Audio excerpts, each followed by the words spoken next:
Sangat luar biasa. Menurut saya sangat luar biasa apa yang disampaikan oleh Kang Deddy Mulyadi, KDM atau Bapak Gubernur Jawa Barat ini dalam pidatonya pada Hari Raya Idul Fitri. Ya, pokoknya bagaikan rembulan yang diberikan mandat oleh matahari untuk kemudian mengembalikan cahaya matahari ke bumi.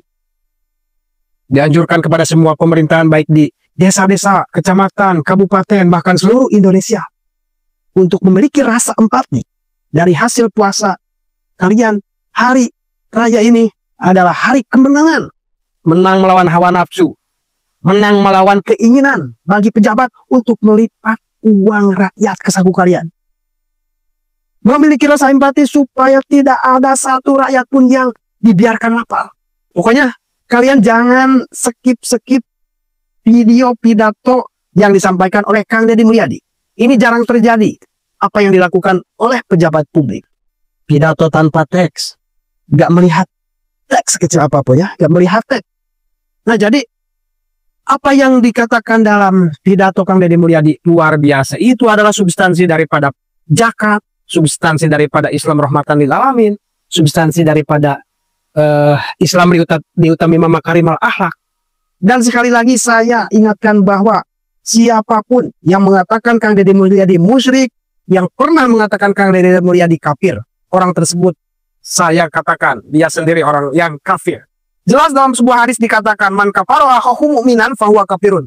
Barang siapa yang mengatakan orang mukmin itu kafir, maka dia sendirilah yang kafir.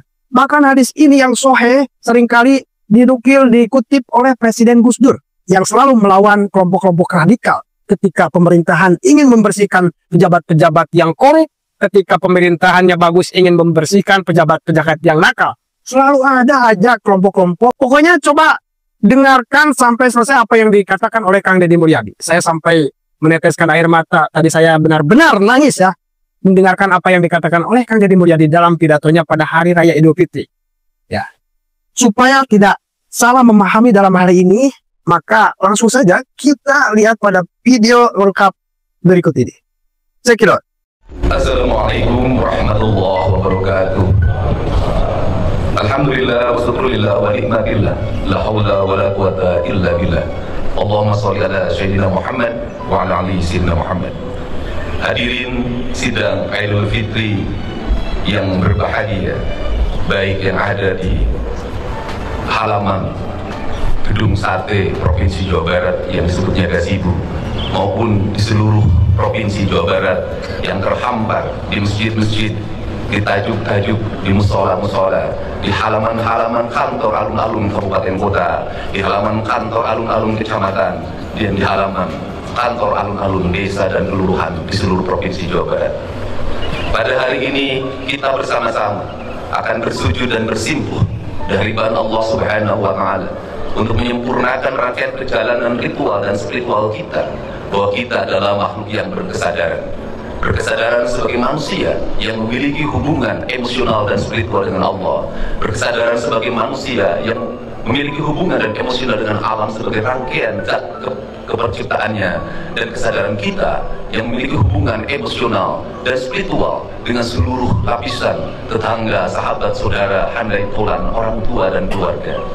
Seluruh kesadaran itu merupakan aspek historikal dan wujud pribadi kita, bahwa manusia sesungguhnya mengalami perjalanan panjang yang tidak pernah berhenti.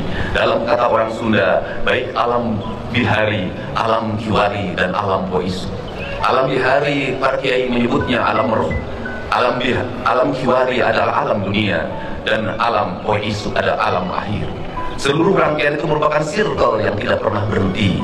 Seluruh circle itu memiliki dua kualifikasi. Yang pertama adalah kebersihan hati, yang kedua adalah keluhuran budi.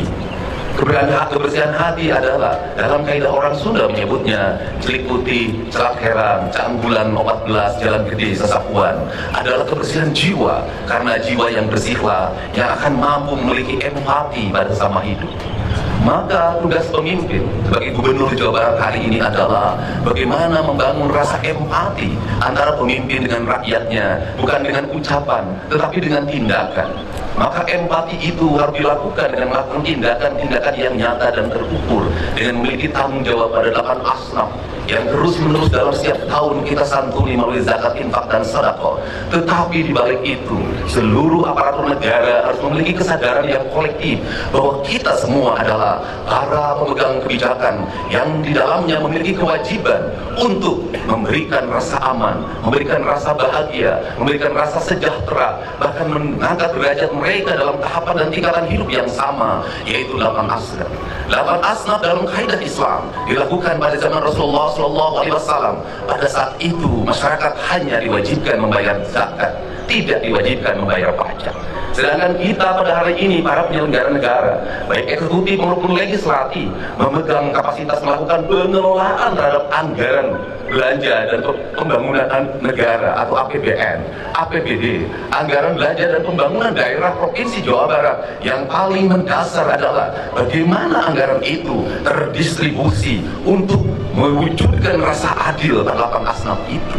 Karena apa? Karena pada zaman Rasulullah, zakat memiliki fungsi pengelolaan negara yang dikelola oleh Baitul Mal. Sedangkan kita hari ini memiliki kedua anggaran. Yang pertama, Basnas mengelola keuangan melalui pembayaran zakat. Yang kedua, negara melakukan pengelolaan keuangan melalui APBD. Di balik itu ada infak dan ada sedekah. Sesungguhnya di Indonesia ini adalah pungutan untuk rasa adil masyarakat sangat banyak melebihi negara-negara lain. Tetapi kenapa yang menjadi problem? Justru keadilan belum terwujud, justru kemiskinan belum tertangani, justru orang-orang tidak mampu sekolah, tidak mampu membeli baju seragam, tidak mampu membeli sepatu, banyak pungutan di berbagai tempat. Sesungguhnya kita yang sholat dalam setiap hari 5 waktu, kita ini melakukan pengkhianatan terhadap apa yang menjadi tugas dan kewajiban kita sebagai penyelenggara negara. Alangkah malunya kita di hadapan Allah di negeri yang beriman dan beramal soleh ini, ketika pungutan negara ada, pungutan zakat ada, tetapi rasa adil belum terwujud. Berarti kita sebagai penyelenggara negara belum bisa memaknai dan memahami Islam secara paripurna. Untuk itu kami sampaikan bahwa pemerintah Provinsi Jawa Barat menyampaikan permohonan maaf yang sebesar-besarnya. Karena sebagai penyelenggara negara, pengelola keuangan daerah, kami belum bisa mewujudkan seluruh apa yang menjadi cita-cita dasar proklamasi, menjadi cita-cita dasar keislaman kita. Dan kami dalam setiap detik, setiap menit, setiap jam, setiap hari, setiap minggu, setiap bulan, dan setiap tahun hanya bisa mempertanggungjawabkan secara administratif, secara yuridis, tetapi kami tidak bisa mempertanggungjawabkan secara paripurna.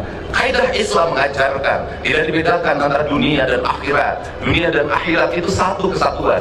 Perbaikan dunia akan melahirkan kebaikan di akhirat. Perbuatan paripurna di dunia akan menjadikan paripurna di akhirat. Maka pengelolaan keuangan negara itu adalah pengelolaan keuangan yang dipertanggungjawabkan di akhirat. Bukan hanya berpegang teguh pada prinsip-prinsip yang menjadi kewajiban penyelenggara negara, tetapi di balik itu memiliki hakikat.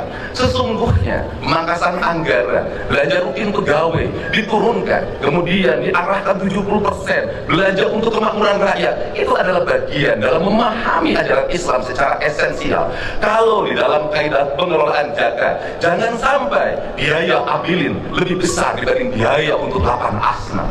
Sekali lagi, jangan sampai biaya amilin lebih tinggi dibanding kepentingan asnafnya itu sendiri. Dalam kaidah anggaran, jangan sampai biaya rutin pegawai, tunjangan jabatan, perjalanan dinas, ongkos kantor, belanja ATK jauh lebih besar daripada belanja untuk kepentingan kemakmuran rakyat itu sendiri.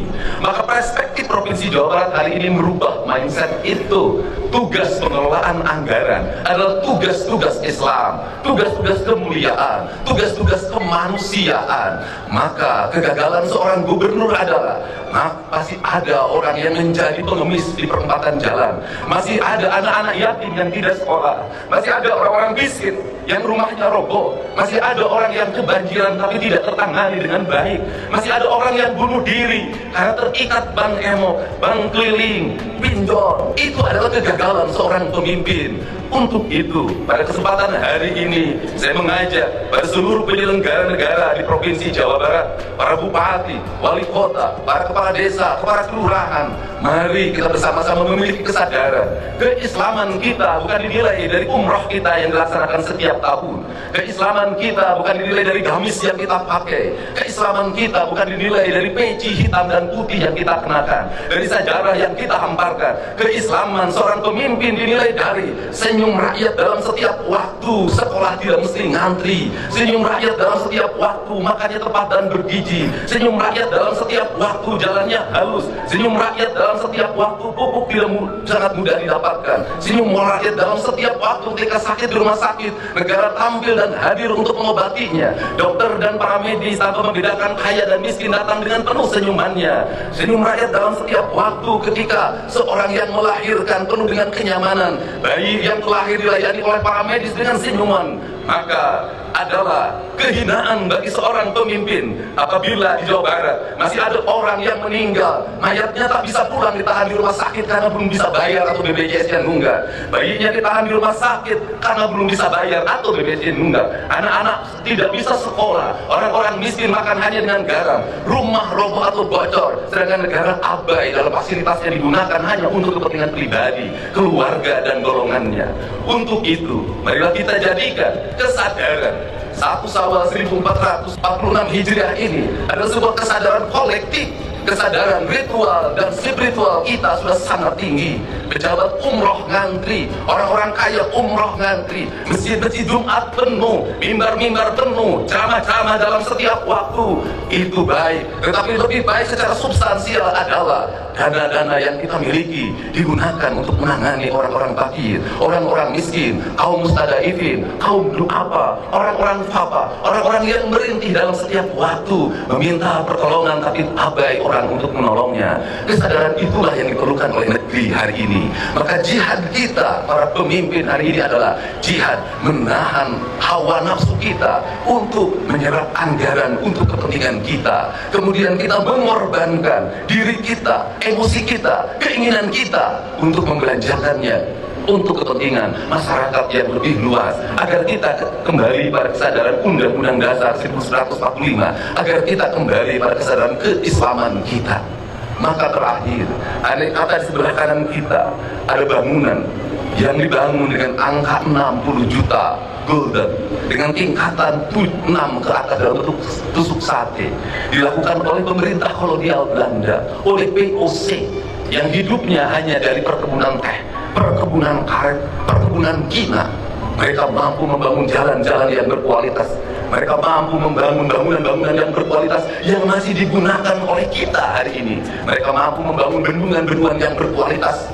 Pertanyaannya adalah, kenapa kita yang mengklaim kaum pribumi itu tidak mampu mengelola perkebunan? Jangankan membangun gedung seindah gedung sate, hanya mengelola kebunnya saja sudah tidak mampu dengan dikontrakkan kepada pihak lain, yang melahirkan longsor, kekeringan. Betapa kita sebagai beragama punya rasa malu di hadapan Allah Subhanahu wa Ta'ala. Betapa kita sebagai bangsa yang berpancasila merasa malu oleh POC. Oleh POC saja kita sudah kalah dalam melakukan pengelolaan, apalagi oleh bangsa lain. Untuk itu, mari kita bersama-sama tinggalkan keegoan ritual kita. Mari kita bersujud dan mohon ampunan kepada Allah Subhanahu wa Ta'ala. Dan bentuk pengampunan Allah Subhanahu wa Ta'ala, saya meyakini akan turun pada kita, mana kita memiliki kesadaran bahwa kita adalah makhluk yang salah dalam pengelolaan kebijakan. Marilah kita minta maaf pada anak-anak miskin yang tidak bisa sekolah. Marilah kita minta maaf pada orang-orang miskin yang mereka masih tak sanggup makan sebaik makannya kita. Marilah kita minta maaf pada orang-orang fakir yang harus dia mencuri hanya untuk kebutuhan melahirkan keluarganya. Marilah kita minta maaf pada mereka, tinggalkan keangkuhan dan kesombongan kita. Semoga 1 Syawal 1446 Hijriah ini menjadi tahun kesadaran kita bahwa kita telah salah menjadi penyelenggara negara, dan kita akan merubah seluruh seluruh kebijakan-kebijakan itu. Dan saya menyampaikan permohonan maaf pada seluruh masyarakat Provinsi Jawa Barat apabila penyelenggaraan pemerintahan belum sesuai dengan apa yang diharapkan, apabila lama layanan rumah sakit belum sebaik yang diharapkan, apabila layanan pendidikan belum sebaik yang diharapkan, apabila layanan kesejahteraan publik belum sebaik yang diharapkan. Semoga kesadaran itu menjadi kesadaran emosional, kesadaran spiritual, kesadaran moral, emosional dan spiritual. Dalam istilah orang Sunda disebutnya budi pekerti. Semoga kita masuk dalam kaidah yang tidak lagi geni secara intelektual, tetapi kita menjadi kaidahnya adalah kaidah orang yang paripurna secara budi pekerti. Wallahu muwaffiq ila aqwamit thoriq. Assalamualaikum warahmatullahi wabarakatuh. Wah, luar biasa ya. Ya, jadi ini kabar terbaru untuk tanah air. Nah, kalau menurut teman-teman kira-kira bagaimana pendapatnya? Teman-teman seneng nggak? Atau jangan-jangan punya pendapat lain? Bantu dong, berikan pendapat beserta alasannya di kolom komentar ya. Karena tentunya pendapat hebat dari teman-teman berpotensi besar untuk tersampaikan. Terima kasih sudah menonton. Jangan lupa like, subscribe, dan tekan tombol lonceng. Bye-bye.